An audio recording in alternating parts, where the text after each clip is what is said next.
Descobri que minha melhor amiga estava aconselhando meu namorado contra mim. A lealdade é uma mercadoria cara, mas eu nunca imaginei que a minha melhor amiga estivesse pagando o preço da nossa amizade com a moeda da traição. O primeiro sinal não foi uma briga, mas um padrão. Sempre que eu e o Bruno tínhamos um desentendimento trivial sobre o futuro ou sobre a rotina, ele voltava com argumentos que não pareciam dele. Palavras como incompatibilidade emocional ou necessidade de espaço começaram a brotar na boca de um homem que, até então, só sabia falar de planos para o nosso casamento. Eu achava que era o amadurecimento dele. Na verdade, era o roteiro escrito por quem eu chamava de irmã. A Vanessa sempre foi a minha confidente, a pessoa que segurava a minha mão nas crises. Mas o que eu não percebia era que, enquanto ela enxugava as minhas lágrimas, ela guardava o sal delas para esfregar nas feridas do meu relacionamento. O jeito Vanessa de aconselhar era uma obra-prima da manipulação passivo-agressiva. Ela não dizia ao Bruno para terminar comigo. Ela plantava sementes de dúvida com uma delicadeza cirúrgica. A Amanda é maravilhosa, Bruno. Mas você já reparou como ela é intensa demais? Tenho medo que isso te sufoque. Você que é tão livre. Ou então, eu a amo. Mas ela sempre teve essa mania de ser o centro das atenções. Espero que você consiga lidar com isso a longo prazo. Ela se posicionava como a advogada da paz, enquanto pelas costas agia como a arquiteta do caos. A tensão explodiu durante um fim de semana que passamos em uma casa de campo. Eu notei que o Bruno estava esquivo, trocando mensagens frenéticas e escondendo a tela do celular sempre que eu me aproximava. Minha intuição, afiada por anos de uma amizade que agora parecia estranhamente pesada, me guiou até o aparelho dele enquanto ele tomava banho. Não precisei de muito para encontrar o que procurava. Lá estava o chat com a Vanessa. Centenas de mensagens. Ela não estava apenas dando conselhos. Ela estava sabotando. Não conta para ela que falamos sobre isso. Mas acho que aquele comentário que ela fez sobre os seus pais foi uma falta de respeito velada. Se eu fosse você, repensaria o próximo passo. E o golpe final, enviado na noite anterior. Se você quiser sair dessa antes que vire algo oficial, eu estou aqui. Você merece alguém que entenda o seu ritmo, sem as cobranças que ela faz. O momento da virada foi visceral. Saí da varanda e fui para a cozinha, onde a Vanessa preparava um café com aquela calma angelical de quem se sente intocável. O Bruno apareceu logo em seguida, ainda secando o cabelo. Coloquei o celular dele sobre a mesa com a tela brilhando na última mensagem dela. Vanessa, o café está ótimo, mas o veneno que você está servindo para o Bruno é um pouco amargo demais para o meu gosto. Eu disse, a voz num tom de calma mortal que fez a caneca tremer na mão dela. O Bruno ficou pálido, alternando o olhar entre mim e a melhor amiga. A Vanessa tentou a sua última cartada, a máscara de vítima que ela usava com maestria. Amanda, você entendeu errado. Eu só estava tentando ajudar o Bruno a te entender melhor. Você sabe como é difícil lidar com o seu temperamento. Ajudar a me entender ou ajudar a me substituir? Rebati, dando um passo à frente. Você não é conselheira, Vanessa. Você é um parasita emocional. Você se alimenta das crises que você mesma cria para se sentir necessária. A humilhação foi pública porque os outros amigos da casa começaram a aparecer na cozinha, atraídos pelo tom da discussão. Expus cada print, cada manipulação velada e cada tentativa dela de pintar-me como a vilã da história. O Bruno, finalmente acordando do transe de gaslighting que ela vinha operando nele, olhou para a Vanessa com um nojo que nenhuma desculpa poderia apagar. Eu achei que você era nossa amiga, ele disse, a voz falhando, mas você estava torcendo pela nossa destruição. Expulsamos a Vanessa daquela casa e da nossa vida naquela mesma manhã. O porta-malas do carro dela fechando foi o som do ponto final de uma amizade que, agora eu via, já estava morta há muito tempo, apodrecida por uma inveja que ela nunca teve coragem de admitir. Edith 1. Descobri depois que ela já tinha tentado fazer o mesmo com o meu ex-namorado há 3 anos, mas na época eu achei que ele estava apenas inventando coisas para me afastar dela. O padrão é antigo. Edith 2. Bruno e eu estamos em terapia de casal. O estrago que ela fez na confiança dele foi grande, mas estamos reconstruindo as coisas longe da ajuda de terceiros. Edith 3. Bloqueei a Vanessa em tudo. Ela tentou mandar um e-mail de 10 páginas pedindo perdão e culpando a carência, mas as cinzas dessa ponte já foram sopradas pelo vento. O eco das madrugadas e o pacto de silêncio no banco de trás. A expulsão de Vanessa daquela casa de campo deveria ter trazido o alívio imediato, mas o silêncio que se instalou entre mim e o Bruno no caminho de volta para São Paulo era denso, carregado de uma eletricidade estática que fazia o ar parecer irrespirável.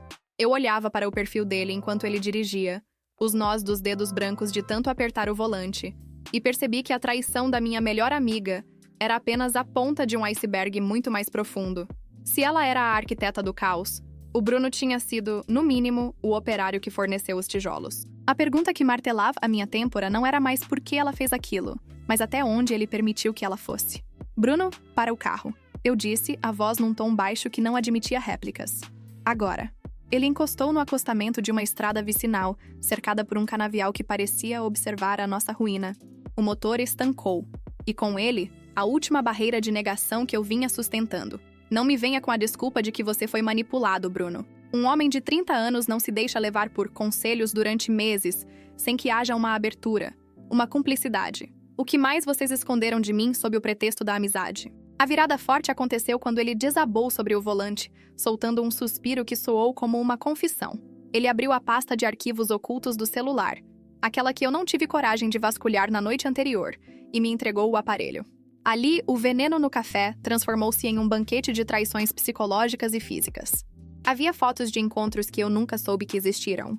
Almoços em dias que ele dizia estar preso em reuniões, idas ao cinema enquanto eu viajava a trabalho. E o pior, uma conversa datada de 3 meses atrás, onde a Vanessa dizia que a conexão deles era transcendental e o Bruno respondia que sentia que levava uma vida dupla, sendo o homem que eu queria e o homem que ela permitia que ele fosse. A gente nunca chegou a... Você sabe, Amanda, mas houve beijos. Houve momentos em que eu quase deixei tudo para ficar com o que ela me oferecia. Uma vida sem cobranças, sem o peso da nossa história. Ele murmurou, as lágrimas escorrendo, mas eu não sentia pena. Eu sentia um nojo que me subia à garganta. A humilhação pública da parte 1 fora apenas o prólogo. A verdadeira humilhação era perceber que eu vivia um simulacro de relacionamento enquanto os dois riam da minha intensidade pelas costas. A Vanessa não queria apenas me sabotar. Ela queria me herdar. Ela queria o meu lugar, a minha casa, o meu homem, mas queria que a transição parecesse uma consequência natural do meu desequilíbrio. O Bruno fora o cúmplice perfeito da própria vitimização. Você é pior do que ela, Bruno, eu disse, abrindo a porta do carro e sentindo o mormaço da estrada me atingir. Ela era a minha amiga, sim, mas você era o meu porto seguro. Você permitiu que ela me pintasse como louca para que você pudesse se sentir o herói incompreendido no colo dela. Vocês dois se merecem, mas não com o meu nome no meio dessa sujeira. Saí do carro e comecei a caminhar, ignorando os gritos dele e as tentativas de me puxar de volta. Liguei para um Uber, a mão tremendo, mas o coração endurecido como pedra. O dilema da estabilidade agora era uma cinza fria. Eu não estava apenas perdendo uma amiga e um namorado. Eu estava ganhando a visão nítida de quem eram aquelas pessoas. Bloqueei os dois em todas as redes existentes, mas recebi uma notificação de um perfil fake da Vanessa no Instagram, minutos depois.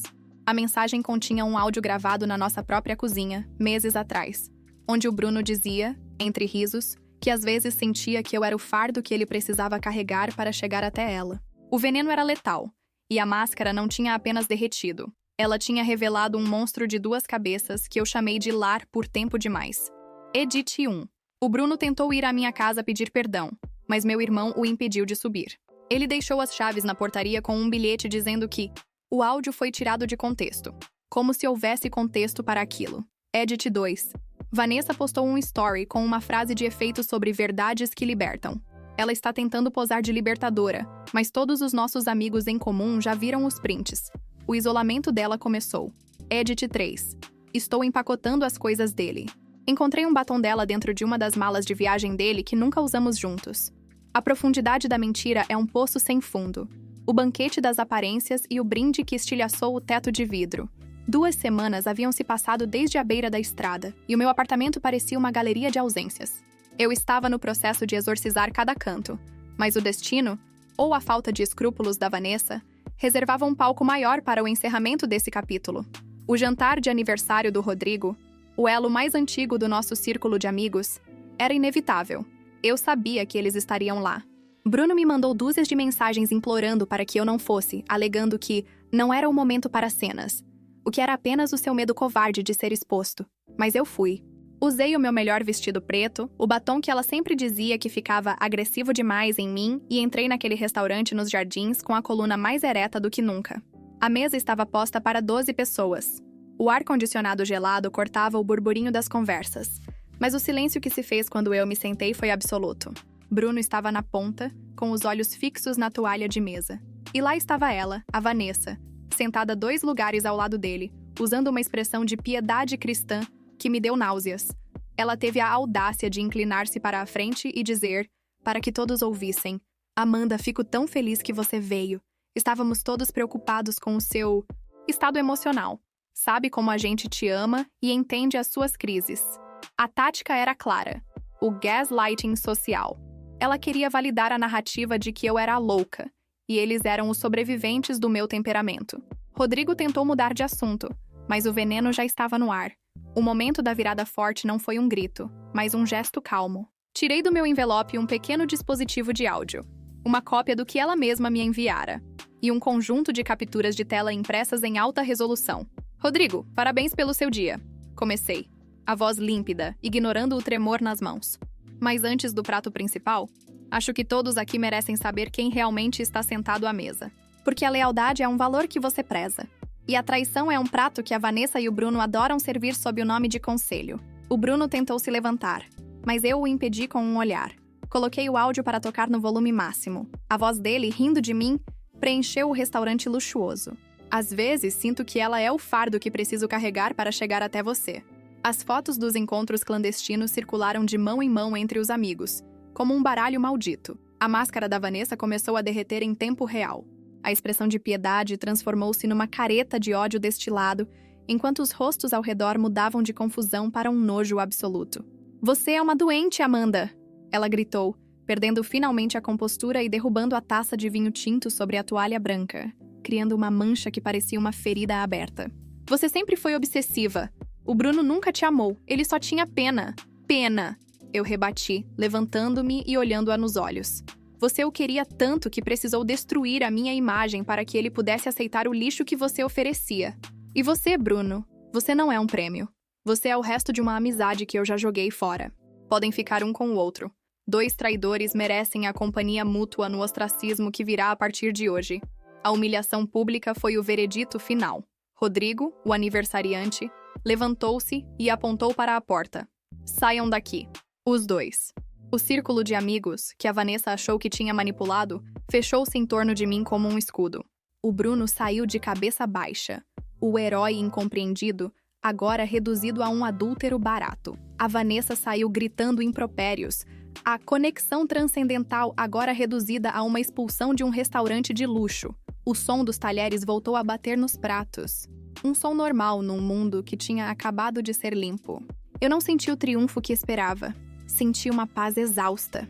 A farsa tinha sido desmontada diante de todos, e o peso da máscara que eu carregava para tentar entender os 2 tinha caído. O banquete das aparências acabou, e o que sobrou na mesa foi apenas o gosto acre de uma verdade que finalmente me libertou. Edit 1. Rodrigo me contou que, depois do jantar, o Bruno tentou ligar para ele chorando, dizendo que a Vanessa o forçou a manter o segredo. Ele continua tentando ser a vítima, até da própria cúmplice. Edit 2. Vanessa começou a postar indiretas sobre pessoas tóxicas que expõem os outros, mas ninguém do nosso grupo responde ou curte. Ela agora é um fantasma digital gritando para o vazio. Edit 3. Vendi o anel que o Bruno me deu. Usei o dinheiro para uma viagem solo que ele sempre disse que seria perigosa demais para mim. Descobri que o único perigo era o estancamento ao lado dele. O linchamento digital e a munição de vidro que voltou contra o atirador. A calmaria após o jantar nos jardins foi uma ilusão de ótica que durou apenas 48 horas. Eu achava que a exposição pública da verdade tinha colocado um ponto final na história. Mas para uma mente narcisista como a de Vanessa, o ostracismo é uma sentença de morte que ela não aceitaria sem tentar me arrastar para o túmulo junto. Na madrugada de quarta-feira, o meu celular tornou-se uma granada. Vanessa não estava apenas postando indiretas. Ela tinha iniciado uma campanha de terra arrasada. Em uma sequência de vídeos nos seus stories, com os olhos vermelhos de um choro milimetricamente ensaiado, ela abriu a caixa de Pandora da nossa amizade de 10 anos, usando segredos que eu lhe confidenciei em momentos de dor extrema contra mim. Ela revelou detalhes da falência do meu pai e da depressão da minha mãe, pintando-me como uma filha ingrata que escondia a sujeira da família por trás de uma fachada de sucesso. O plano de vingança era visceral. Ela queria me isolar profissionalmente, enviando prints de desabafos meus sobre o cansaço no trabalho para os meus superiores, editados para parecerem insultos. A mensagem dela era clara: Se eu tinha destruído a reputação dela com a verdade, ela destruiria a minha com fragmentos de confidências distorcidas.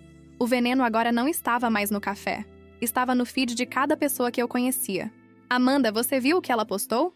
Ela está louca. Ela expôs até o motivo do divórcio dos seus pais, disse o Rodrigo em uma ligação às 3 da manhã, a voz carregada de preocupação. O momento da virada forte não veio através de um contra-ataque baixo, mas de uma decisão estratégica de não descer ao nível do pântano onde ela agora habitava. Eu não postei vídeos chorando, nem tentei desmentir cada detalhe íntimo que ela jogou na rede. Em vez disso, registrei um boletim de ocorrência por difamação, calúnia e quebra de sigilo de comunicações privadas. Mas a verdadeira reviravolta aconteceu quando o Bruno, desesperado com a proporção que a vingança da Vanessa estava tomando, e com medo de ser processado junto por cumplicidade, decidiu soltar a última peça do quebra-cabeça para se salvar. Bruno me enviou um link de uma conta secundária da Vanessa no iCloud, cuja senha era a data do aniversário dele. Lá, eu encontrei a prova de que ela não estava apenas aconselhando o Bruno, ou me invejando. Ela tinha um dossiê sobre todos os nossos amigos. Fotos de momentos vulneráveis, senhas anotadas, e um plano detalhado de como ela pretendia herdar os clientes da minha agência assim que o meu colapso emocional, provocado pela traição que ela mesma arquitetou, acontecesse. A campanha de difamação dela não era por amor ao Bruno. Era uma operação de espionagem corporativa e emocional. A humilhação pública da parte 3 transformou-se em uma desintegração digital na parte 4. Enviei o link para o grupo de amigos e para os advogados.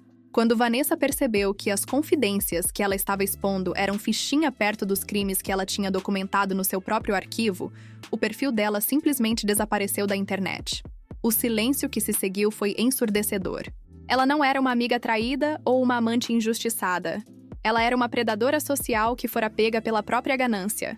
Eu estava sentada no escuro da minha sala, vendo as notificações de pedidos de desculpas de pessoas que tinham acreditado na primeira onda de mentiras dela. O Bruno me ligou, a voz trêmula, dizendo que tinha me ajudado a pará-la. Eu apenas respondi: "Você não me ajudou, Bruno. Você só tentou salvar a própria pele antes que o incêndio que você ajudou a começar te queimasse também." Bloqueei-o pela última vez. O plano de vingança da Vanessa tinha sido uma munição de vidro, brilhou intensamente enquanto voava, mas estilhaçou-se na mão dela ao primeiro sinal de resistência real. Edit 1.